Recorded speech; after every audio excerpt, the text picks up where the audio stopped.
morning, day 47, morning kickoff. We're getting an early start. We got up about 4:30. We're going to be on the road before 6.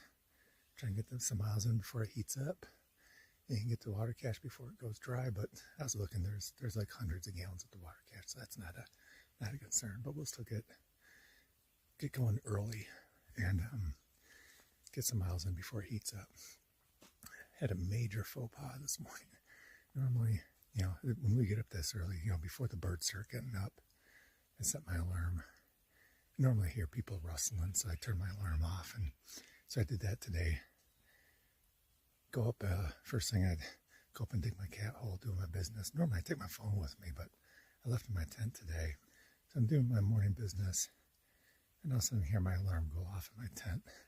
So it's like 4:40 in the morning and my alarm's going off, and it's one of these alarms that just gets progressively louder.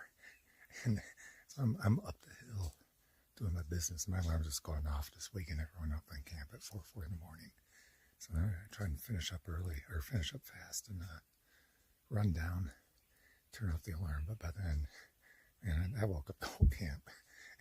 Felt so bad, felt like an idiot. But anyway, that's life on the trail. We'll see you down. We'll check in later in this morning.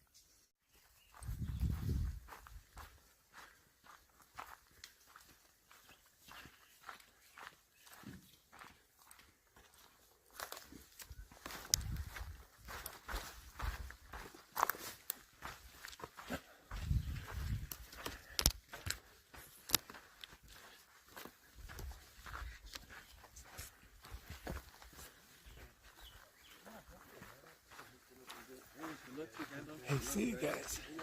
Good one.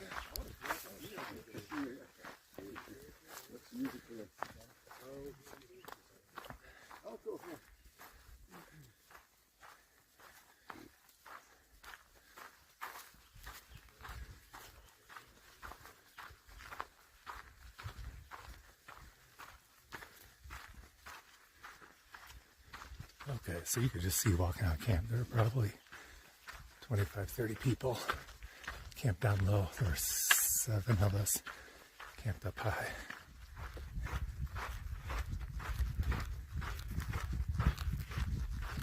Blackout keeps asking me what all the plants are here in Southern California. And then I've been pretty good at identifying them. I think I'm like well over 90, 95%. I think I'm pretty good at identifying plants all around. So check this out. This right here, that's a plant. This right here, that's a plant. That there, that's not a plant. And that there, that's not a plant. But here, that's a plant. See, I think I'm 100%.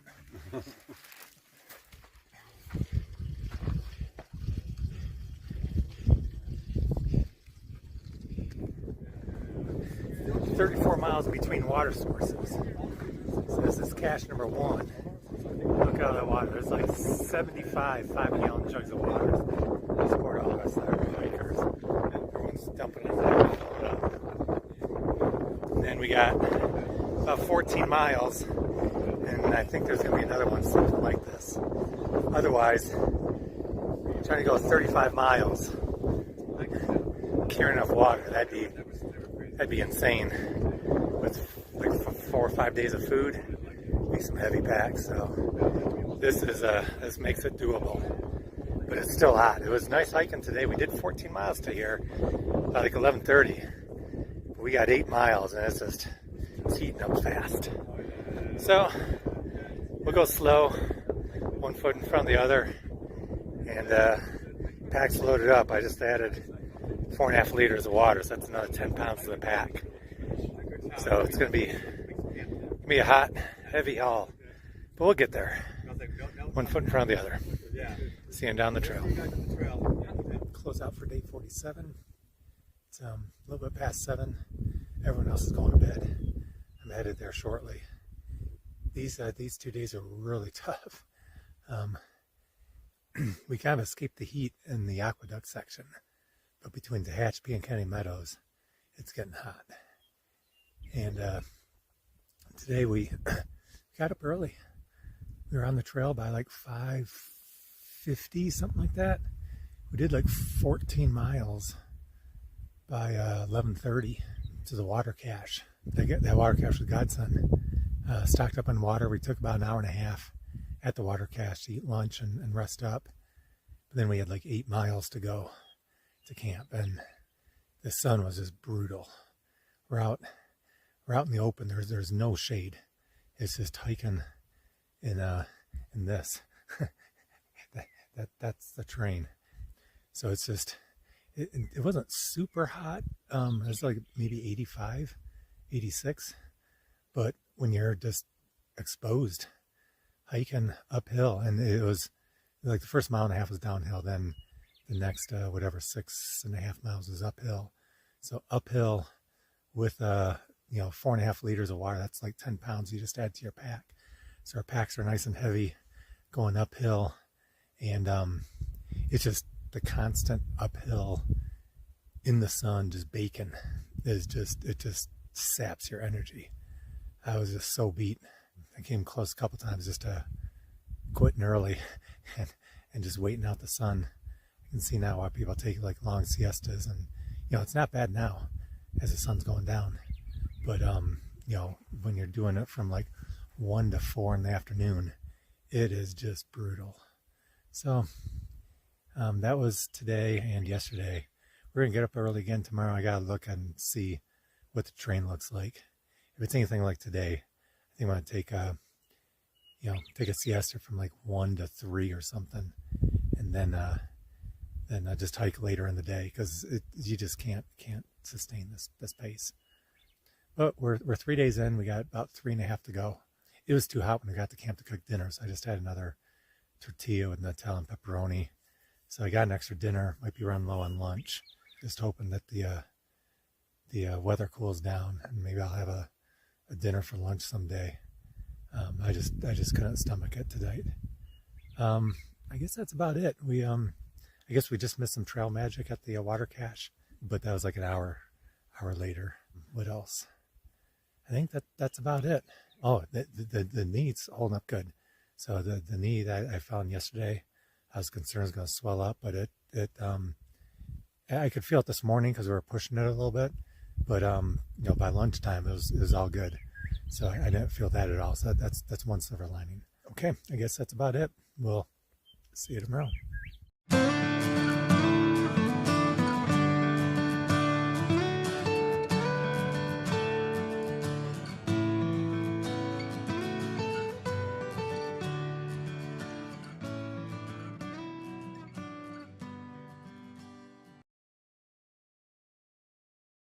Okay, day 49, I think.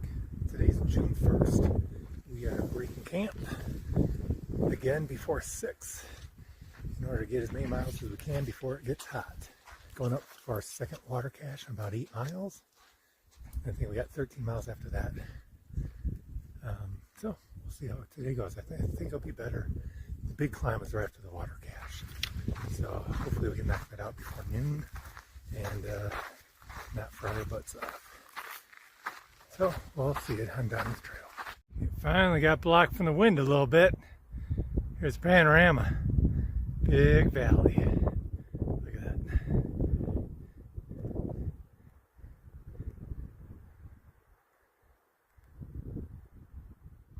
Okay, so we're maybe 4 or 5 miles from the water cache on a downhill slope. But most importantly, we're blocked by this slope because the wind is just fierce for the last couple miles. I mean, it was easily 50, 60 mile an hour winds blowing through there. You're just, occasionally be at your back, which is nice. Sometimes be at your front, which was just deadly. But the crosswinds, which is most of the time, they're just like blowing you off the trail. You're like walking at a 45-degree angle.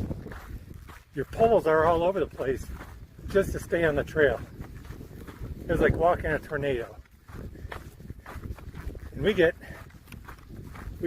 pretty heavy winds back home, living on the ridge. And this wind was easily the worst I've seen there. Probably worse. So, just more life on the PCT. Okay, coming into the next water cache. Got some shade set up.